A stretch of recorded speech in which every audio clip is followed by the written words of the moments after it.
voter ID laws requiring identification for people to vote in our local, state, and federal elections.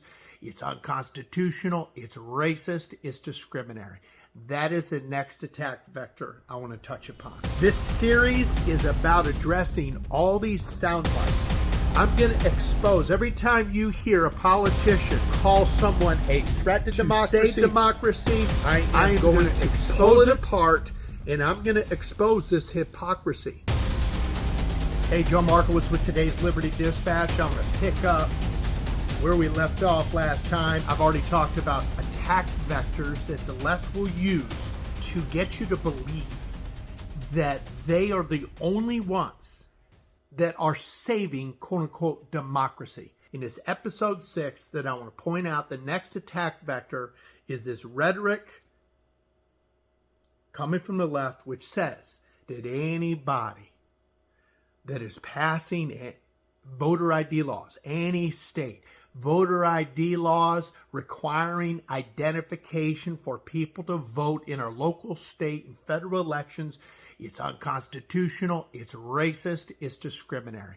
That is the next attack vector I want to touch upon. Look, just for the sake of discussion, imagine if you're a citizen of Russia or China, North Korea, Iran, Nicaragua, Mexico, Brazil, Cuba. Imagine if you're citizens of that. Now, you're not going to say it out loud, but because you probably get thrown in jail. But they all have, quote-unquote, elections. They all have elections to try to create this image that they're democratic, that they really do give people a say in their government. But really, if you're a citizen, do you actually believe that?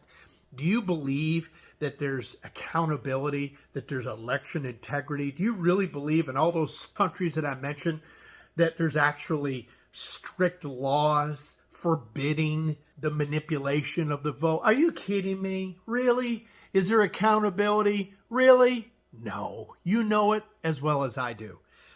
In America, you know how easy it is to obtain an ID? I mean, you need an ID for everything. Get a driver's license, travel a plane, open a bank account, pick up tickets at the will call station.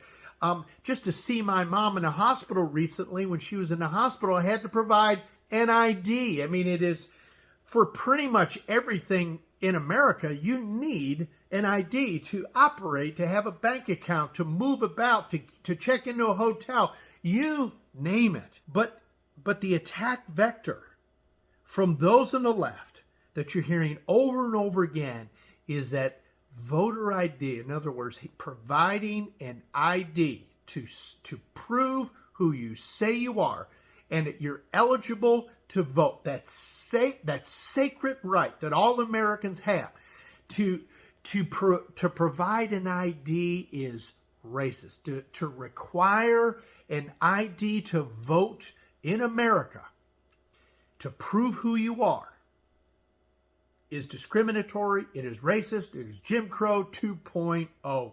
And the data just does not support it. It does not support it.